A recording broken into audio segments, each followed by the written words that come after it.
And while most of us just started their CloudFest experience, other attendees are already set to present their results. For the 7th time, the CloudFest Hackathon took place. It went on for 72 hours.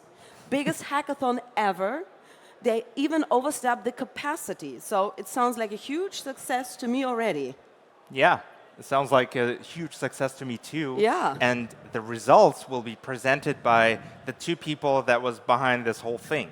We have Carol Ollinger, who's the head of Hackathon at CloudFest. She's also a partner manager at Yoast and is a huge advocate for diversity and inclusion. And we will also be joined by Jeff Hardy, who actually doesn't need an introduction, but I will do it anyway. Jeff has 25 years of experience in the tech industry, ranging from working with hardware, software, hosting, cloud, all across the tech industry, with companies ranging from startups all the way to enterprise. Allow me to introduce you, Jeff and Carol, to the stage. Welcome. Woo! Hi. Wow. Have fun. Enjoy, guys. Thank you. Oh, I love this stage. It's so beautiful. Yeah, it feels like I'm in a carnival. It feels like I'm always in a carnival. Yes. And I see many familiar faces here. So before we start, who was at the CloudFest Hackathon? And how did you like it? How did you like it? All right, but I want to correct one thing that they said, is that they said we're responsible. Carol pulled this off. I'm just a supporting act. Carol. Thank you. But in the end, you all pulled it off. Exactly. Because I could kind of relax in these past 72 hours. Nice, nice. Well, you know, we've got a lot of ground to cover. What if we hop on it? We got So let's maybe start sharing a few numbers with you all. There we go. Numbers first. 11 projects. We had 11 projects this year. Has it ever been 11 projects before? There has been 11 projects last year, but we didn't want to go bigger. But I have a feeling like this year's projects were even better. Even better. Right. What's the next stat? So we had 15 sponsoring and media partners, and it's for the very first time that we have media partners. And if you follow the hashtag CFHack and CFHack24, you will also be able to find amazing photos so that you have a better insight of what has been happening during the last 3 days. Wonderful. Now those partners, you guys know how I feel about sponsors and partners, right? They're responsible for everything. Big round of applause. And you're going to get to know them in a few slides. Yeah. What's next? So this year we had 124 attendees, which is the biggest hackathon ever. Outstanding. They're going to have to give us a bigger room. We're going to have to get our own hotel next year. Yeah, we even had 2 rooms this year because one didn't even. One That's was right, we had 2 Yeah, rooms. we had 2 rooms. Wow. So we had attendees from 26 countries. Isn't that amazing? It's wonderful. And we had someone doing a calculation, and we found out we had more than 2,400 hours, human hours, of hacking. So that's worth another round of applause.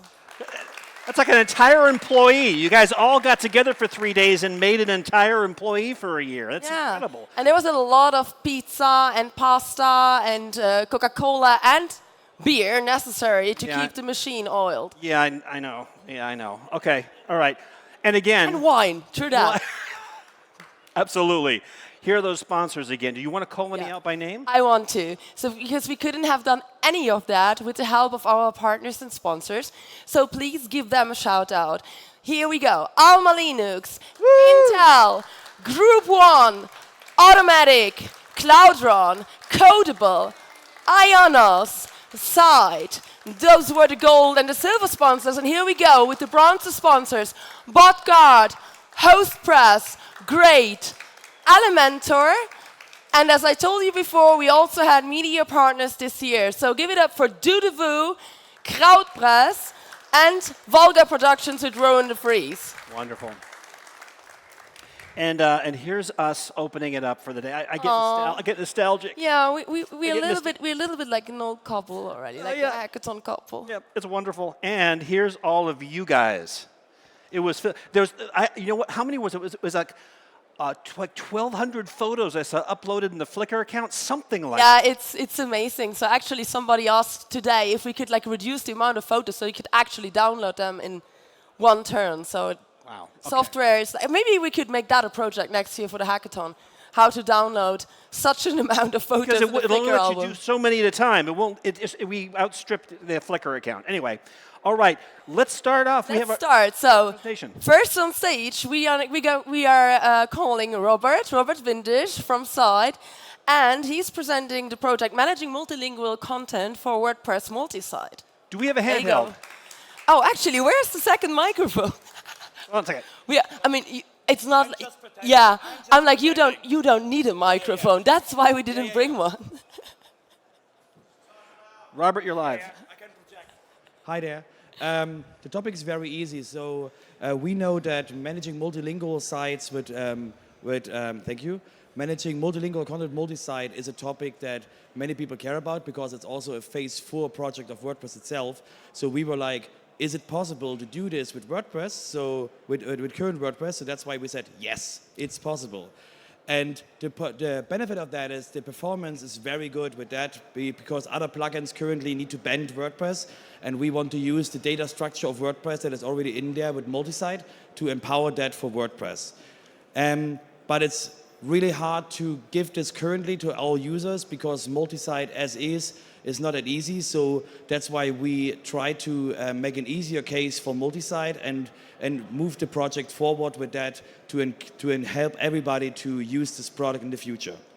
So that's why our concept was to simplify multi-site and also give an easier way to onboard people into multi-site to use this feature for everybody, so that it can improve WordPress even if you don't use multilingual for that.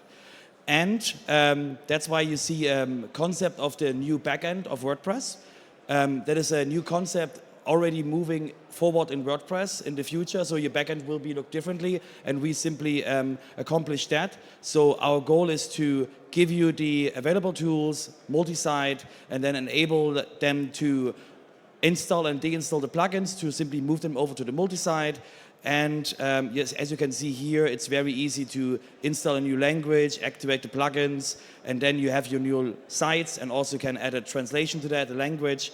And with that, you're easy to go. And we are moving that forward into the WordPress core. As you can see here, it's very easy to understand interface. If you saw WordPress in the live back, that does not look like a normal WordPress. So that's why we have an easier way to do this. We move this forward as a project in WordPress itself to make multi-site and WordPress easier for people to use it for multilingual.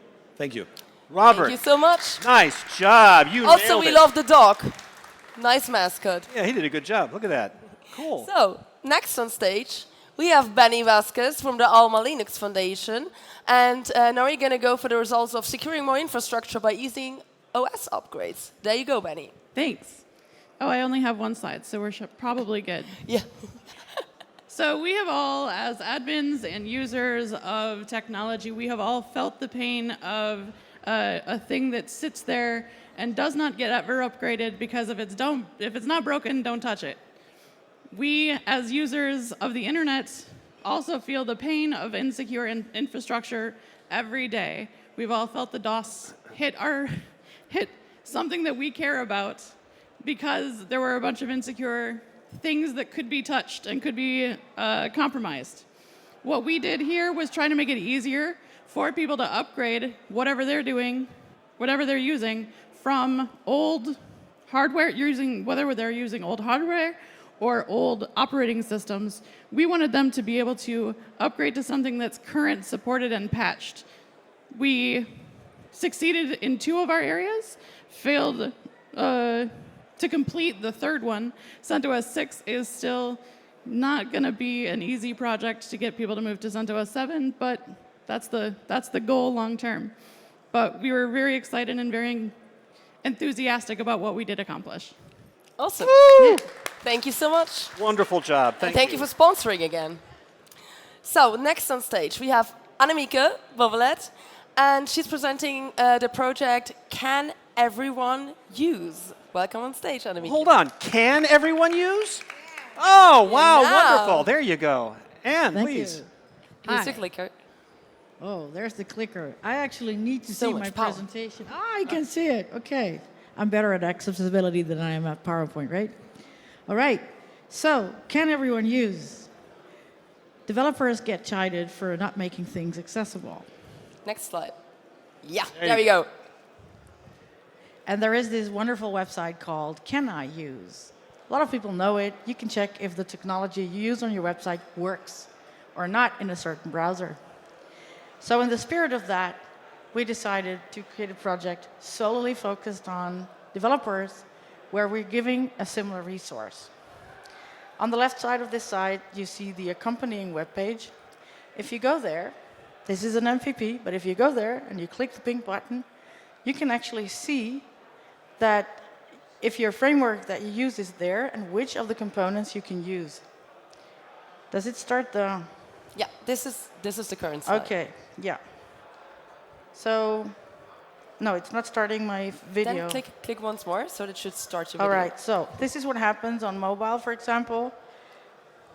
You can search, you can go into the component, you type the name of the component you want to use, and once the search really works super duper well, you would actually get that filtered out. So right now we have a couple of libraries in there with a couple of components, and this is basically what it will happen. You can see if the component you use is accessible or not, and if it is, it's green. If it's not, whoa, what's happening here? I'm not sure that should be I there. have no idea what just happened. Just click once more. Oh well, it doesn't matter. I can do it without a slide. Did we maybe lose our slide deck? I think we lost our slide deck. Doesn't matter. So anyone who is developing can join this project. We've created an accompanying website so people can join us and contribute because, there are my slides. Okay, back to the story then. So what is very important, something we do in accessibility is say nothing about us without us. And the same goes for developers, okay? So we've been asking around. Yes. We've asking for feedback among developers that were present. We've asked on social media, and we created a couple of personas: developers with existing projects, with new projects, developers with disabilities themselves, and the contributors. Project facts: we had 44 tickets created, 17 closed. The ones remaining are a lot about the internationalization, because this project will be available in as many languages as we can get it.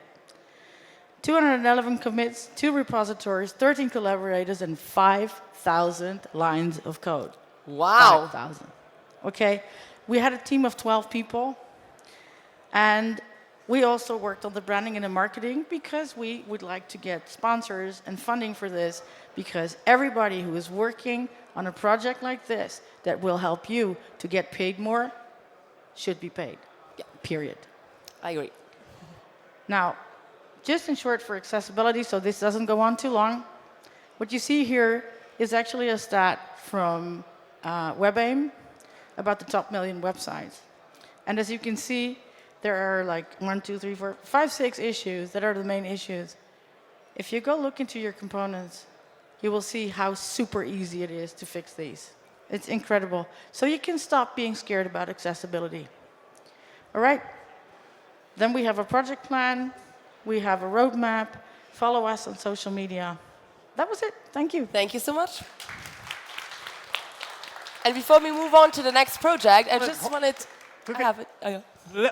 Right there. Thank you. I just wanted to give another shout out to 2 people who have actually been tremendously important for this year's hackathon, because they have been helping our project leads, finding the right scope, setting the goals, defining the target audience, and actually making it possible that we were able to achieve these amazing results all together. And there's Alain Schlesser and Lukas Radke, who are this year's project mentors. And now we are moving on to the next project, and you will see one of them on stage because he's representing the project CMS Health Check. So the actual project lead couldn't make it today, but we have Lucas here who knows all about what has been achieved. So have fun. So if you have a website and you have a monitoring service, it's mainly checking for, like, is the website available or not. the CMS Health Check project really wanted to go further and develop an open standard for the internet, which allows you to check if the health status of your CMS is really good or not, independent of the CMS. So here am I. So their goal was to define a standard for those CMS, or for all CMSs, and it's based on JSON. So the standard is defined already here. And so they created also a request for comments on their new health check. They started to have a reference implementation of how it could look like, but they had more time. So they implemented it into a WordPress plugin. They implemented it into a typo-free plugin. So that's all working. And because they still had time, they built a monitoring service which consumes that data already, both as a web application but also as an iOS app that can show you on your mobile, is my website currently okay? And if not, what is the thing that's currently happening? Plus, they also went ahead and integrated it with an open source uptime monitoring tool where you can now simply feed it in and you can always see, is my website up and running and is it really healthy? So thanks again to the team. And because you did so well, you can stay with us on stage. Oh, you got one more? Yeah, we because have another project which didn't show up. The next project that we are going to be presenting is Enable Mastodon apps for WordPress. And also Lucas was the project mentor for that team and the team leaders couldn't make it. So, yeah, there you go again. Yeah, so you all probably know Mastodon as the decentralized social media alternative. And there is a plugin currently for WordPress which allows your WordPress instance to be their own Mastodon server. But because it's WordPress, that team thought, hey, it would be great if I can use my Mastodon application, like here, Mammoth, and simply log on into my WordPress instance and use it like a social media app. So you see Matthias is here signing up for through the Mammoth app into his blog. And now he has that infinity scroll, you know, from social media. He can interact with others, he can like, he can comment, see his own profile, all through a Mastodon app and host it on his own WordPress application. So that means that there's no longer like Facebook, and if you want to see Facebook content, you need to be in Facebook. If you want to see Twitter content, you need to be on Twitter, but it rather allows the team that you have your own little node in a bigger decentralized social network, and most importantly, own your own data, because once Facebook kills your account, everything is gone. If you have your own blog, it's still there. And you can use nice apps. So they implemented the APIs, did a lot of stuff, tested it with others, Fediverse and Open Web stuff, and even worked with someone remotely. They have now three new contributors to the project, did a lot of stuff there. So shout out to the team. Thank you. Now? No. Thank you very much, Lucas. So the next one is actually a project that changed their name during the hackathon. That was so cool. Who thought of the new name? I'm not sure they're actually here, so I know that they were supposed to be here. Is there anyone from the team formerly known as Public Sector Website Funding Transparency, now known as Follow the Money? Then, Alain, I think it's your turn to join us on stage. Welcome, Alain. Quite unexpectedly. There you go. There you go. Cheers. Yeah, so the basic premise of the Follow the Money project was to get access to the publicly available data about government web projects, how they are funded, and what platforms that they are using to power their web projects. The idea being that you can only optimize what you can measure. And if you can measure how much how much open source platforms are being used versus proprietary platforms, then you can actually optimize that and make sure that the taxpayers' money is actually used more often than not for open source solutions. So the goal was to map the taxpayers' money and provide a tracking tool and a platform that allows you to drill down into that data and provide insights. That can then help both government agents as well as companies to use that data to work for better, more successful open source selling between for government projects. So the achievements was that they started with a pilot for a few hundred domains that was publicly available data. They analyzed the results to validate and refine the approach. The data that they had was from German projects. And then they created a portal to showcase how that type of data can actually be analyzed. There's a website now, the Follow the Money. They also had a nice logo to go with it. And that website allows everyone to actually dive into the data and to analyze which platforms are being used, which frameworks, and to get a sense of not only the type of technology that is being used, but, okay, the slide seems to be gone again, what type of technologies are being used, but also the ratio between open source versus proprietary. So, yeah, I'm sorry this cannot be shown now. There you go. Okay. Yeah, the videos don't seem to work out. So you can scan this barcode to actually get access to the website, to play around with it yourself. Right now it has still limited data, but this proof of concept has shown that you can drill down into this data very efficiently and get proper insights that help the sales process and the request for proposal process. And this will hopefully be fed with more and more data and be more internationalized to slowly give a better fighting chance for open source to penetrate the government markets better. Yeah, here's an overview of the team that worked on the project together with their fancy marketing design that they made.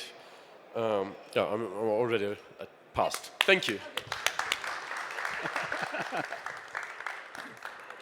Wonderful. My mic. Yay, I'm back. So next on stage is Team Hack to Hackathon. Do we have team representatives here? I think we should. In that case, let's welcome Lucas back on stage. For an encore. Yeah. So, Hack to Hackathon, it was an easy question. Like, when Imagine yourself in front of a computer screen, eager to kickstart your own hackathon. Okay. You have the passion, Oh yeah. but where do So you begin? there's They had a video that audio, works. but I would Many just so aspiring the idea organizers was organizing a hackathon also needs a lot of infrastructure. Like we had our own MetaMost server, we had a website, and all that stuff. So the idea was we need a hackathon in the box software where you can just deploy it and you get something like an SSO, you get tools for documentation, you get tools for your code to store, to create invoices for sponsors, to sign the agreements with the sponsors, to communicate with each other, to plan, don't know what that means, to share data, and last but not least, to also survey the attendees to get better in the next year. So the team Hack to Hackathon really built everything in one tool, and you as an organizer get all those nice tools, and the cool part is you can share with the attendees parts of the tools to reuse at the end. So they created that new website, cloudfest.dev, I guess. Yeah, exactly. Where you can find all the resources you need to start planning your own hackathon, and even created a timeline, what should be done when you plan a hackathon. Yeah. Yeah, and you know what it's best? It's going to make our life so much easier next year. Definitely. So thanks for that. Thank you. So, Next up. we do have Javier Cazares, and he's presenting us results of WordPress tools for hosting providers. Now that should be interesting. Thank you. So, WordPress, a lot of hosting companies use WordPress or use or provide WordPress for their clients. So the hosting team, the community team has some tools so hosting companies and developers can merge the information about if WordPress is working fine in their environments. So that's the standard thing we had. This is the team. Until now, we had one user, so one environment and one PHP version. And one of the goals was to have a multi-PHP platform and a multi-environment platform. So with one user, we can track different PHP versions and different environments, like hosting companies has shared hosting, VPS, cloud, wherever, and every environment is different. So now we can test everything and get information so we can improve the WordPress code. And we improve the UI because everything needs to be shown in the website. So we added not only the commits and info, it's like a developer view, but the hoster and info, so every hosting company can check all the changes in the future WordPress releases. These are some UI examples. And another thing that happened is only the latest commit was tracked with the tool, and usually developers push 3 commits in 3 minutes, so that's happened. So the tool usually takes like 15 minutes to check a commit. So we update the system to check all the commits so we can track every minor change in WordPress, and we can check that it works in all the hosting companies. Thank you. Amazing. And I have to add, they accomplished all of that with only 3 people. So that was the smallest team, and like I said yesterday, small team, big wins. Thanks for that. So. Carol, only 3 people? Only 3 people, I'm not kidding. Oh my gosh. Nice job. Kidding. Nice job, guys. So, next on stage, we have Birgit Olsum. And Birgit was the lead of the project called, not Integrating MariaDB, but it started with IN, Inclusive Language Checker for open source contributors. Give it up for Birgit. Thank you. Even if we would like to integrate and be inclusive. That's the next step. You know, I was one step ahead. Yeah, see. Basically the idea was to create a tool which helps you as a content creator, especially as a contributor, to write your content and prove it for inclusive language. It's a minimal viable program we wanted to achieve, and we wanted to offer real feedback of using the right terms in your WordPress backend. And as we see, we have, when we paste or write content on the block editor, you see on the right-hand side in the side panel a real-time check if there are critical words used in your text. And so you can determine where and then replace it. And so the checker said, okay, you're fine. That is the minimal we did during the hackathon. We had a team of 10 people who also vetted a list of terms which are really critical and not really to suggest to be used. And the team did an incredible job vetting each term.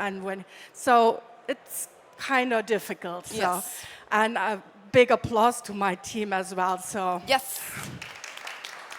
And the benefits, we wanted to raise awareness about offensive language, and we love to see this plugin someday included in the WordPress backend. And that is what we want to continue as a core feature plugin.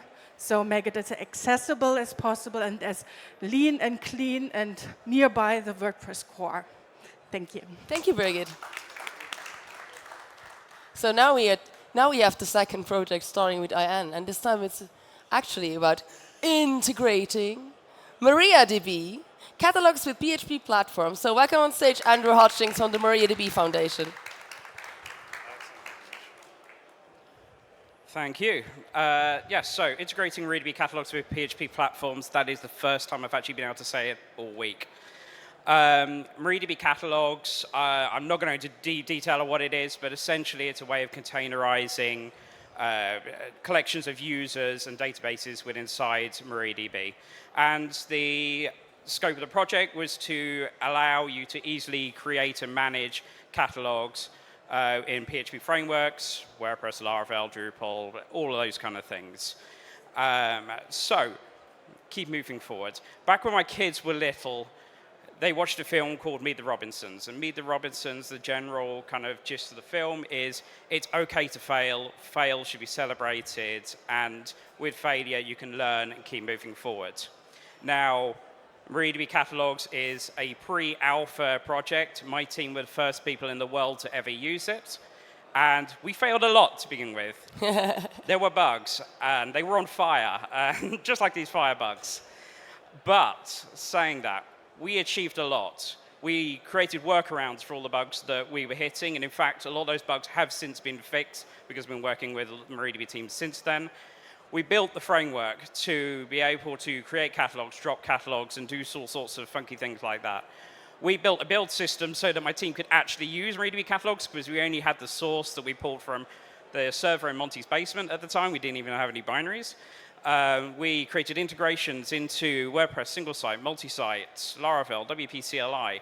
We created unit tests, GitHub Actions, and we filed 6 bugs so far against MariaDB catalogs. But my team achieved a heck of a lot despite all the issues, and it was fantastic. We've learned a lot, we've taken the feedback, and it's going to change the product for the better. We're going to keep moving forward. Awesome achievement. Thanks for that. Thank you. Cheers. So, and last but not least, we welcome Lars on stage, and we hope that we make your video work. And if not, it's going to be a last improvisation. We trust you, you can do that. So here's Lars Gersman from Mayonnaise presenting the JSON field form renderer project. Thank you. Video's running. It works. It works. Okay, perfect. Ha. Perfect. As of today, WordPress doesn't really know which data is owned by which plugin. And even more, it doesn't know about the structure of the plugin. So JSON schema is a technology which can bring structure to the data. And our Hackathon project, the goal of the Hackathon project was to explore all the options available if JSON schema could be used or would be used in WordPress. Yeah. So what have we done? We have done a renderer for JSON schema, which is used to render a JSON schema description to a form, and explored some use cases where JSON schema can be used in WordPress. As an example, a simple example is a plugin page. Every plugin has at least a settings page. If this technology is built into WordPress, then the plugin actually only exposes the JSON schema for its data to WordPress, and WordPress renders the settings page for free. So you never have to edit a settings page. And as a result of this, because it's rendered using the WordPress renderer, which is a pretty good-looking renderer outputting Gutenberg UI controls, the WP admin screen, which looks a little bit like 2007, looks like Gutenberg. And what you see at the screen is the playground. It's a tool to edit JSON schema, and on the right side you see the rendered form. So it can be used for settings pages, and even more, one more. The settings page is for plugins, not only that you can get it for free, render it, but even for the import and export. If a plugin exposes what data it stores and where it stores that, the importer and exporter from WordPress can also export the data and import it again, which is not possible right now. That's it. Thank you for that. Amazing job. Wow, what a credible group of projects. Yes. Yeah. I couldn't be more proud. Like the vibe in the room for 3 days, like everyone was so motivated. Yeah, I actually couldn't be more proud of what we all achieved. Wonderful. It's a wonderful project. And I'm already looking forward to next year. But before moving there, we also had CloudFest Hackathon Awards. We did have the awards. And you know what? What, you want to walk through the awards right now? Or do you, or what's... Yeah, so I would first like to give a shout out to the amazing companies that sponsored those awards. So we had the Future of the Web Award, which was sponsored by WP1, which is part of Group.1. Thanks for that. Then we had the Dream Team Award, which was sponsored by Codable. Then we had the Social Media Master Award, again from my friends from Group.1 with One.com. Then the Web Impact Award by WP Wartung24, I think they're here. Then we have the Pitch Perfect Award, which was co-sponsored by Cloud Linux and Immunify 360. And the Overall Winner Award, sponsored by Automatic. Woo! For that. And I guess you're all curious about who the winners are. But what is even more important to share is that we did all of that. So we basically raised money with these awards. But it is not like Jeff and I, we were just spending it to have additional roller coaster rides or another bubble. Not like we didn't try. Yeah. So we did actually something way better than that. There's a project called Groundbreaker Talents. And we already had a fundraiser last year during the hackathon where we raised enough money to finance a full year of scholarship for a female developer from Uganda. And we made a promise. We said last year, okay, whoever is going to get a scholarship, we will invite them to participate in this year's hackathon. We did. And our dear Vanessa was here. She's unfortunately not in this room because they have an amazing side event at the same time that we have in the La Scala, not in the La Scala, but in the El Andaluz in Alhambra. So we should all go there after this presentation. Yeah, maybe you should see for yourself if we get the video to work. There we go. What Groundbreaker Talents looks like.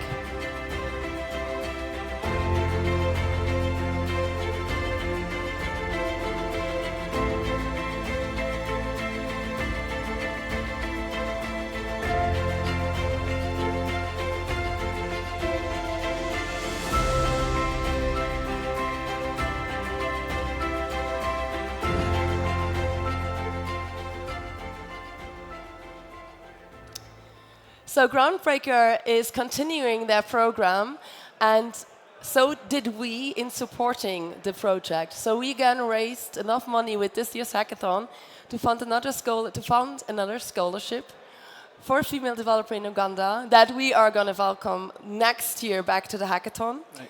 And if you are interested in supporting Groundbreaker Talents, they are looking for mentors and speakers. Just scan these QR codes or ask me later or anyone that you're going to see from the Groundbreaker team because they are here, they're having fun with us at our parties tonight. And I got to say, you know, this type of educational project, there's nothing... We have the power to take and help an entire generation of people in less fortunate areas to leapfrog 2 generations of economic development. And I get a tingle in the back of my neck when I think about the power of education this way, and so it's like a great cause. Yeah, it is. And yeah, reach out to them. They are with us tonight. They are with us until Friday. And talking about that, Jeff, what are you doing tonight, by the way? Well, you know, I know they got the whole ABBA thing going on, but you were telling me there's something else going on afterwards, and yeah, you're actually kind of dressed for the occasion. I'm already in my party gear, so if you don't know what to do tonight, the place to be, starting from 10 p.m., is the very first Rainbow in the Cloud party, and I am all geared up already, so it would be awesome if you like karaoke as much as we do, and there's even more awesome surprises. Please join us, Rainbow in the Cloud, 10 p.m., Colosseo ground floor bar after the concert. So the lobby bar right there off the lobby bar where there's karaoke for the people that have already been at CloudFest. They know exactly where it is, and all the others, ask me, follow the pink suit, and the rainbow colors, which are only going to get more tonight. Wonderful. So let's maybe celebrate, wrap up here. Who are the winners? So the Future of the Web Award this year went to the MariaDB project. Oh. Nice. The Dream Team Award went to Public Sector Website Funding Transparency, which is actually wrong because now the project is called Follow the Money. And then you also see the second places and the third, but this one had two second places. Social Media Master Award went to Can Everyone Use? Followed by Managed Multilingual Content and Inclusive Language Checker. The Web Impact Award went to Can Everyone Use? And then we had the Pitch Perfect Award, and they were really crushing it on stage. JSON Schema Field Form Renderer. Now, I was told that was an amazing presentation. It was good, right? Yeah, it was so good. They even had a song. Yeah. Yeah. Oh. Can anyone repeat that song? Are we going to go there? Can you repeat that song, Lars? Okay, oh yeah, that's a promise. Yes, we're going to do that tonight at the Rainbow in the Cloud party. I'm not biased at all, no. So, and then, who was the overall winner? Da, da, da, da, drum roll. No. That was the third place. JSON Schema Field Form Renderer. Yeah, I got you, right? You got me. And then second place, Managed Multilingual Content with WP Multisite. And the winner was Can Everyone Use? Boom. That's a hat trick. They won 3, right? Yeah. That's why they had enough points to get the overall winning award. Nice. Wonderful. So, that was it from us. Can't wait to be back next year. Hope to see all of you again. Sign up early next year. We ran out of space, and we want you all to come back. We love seeing the same faces every year. So when you see those notices, don't hesitate. Sign up fast.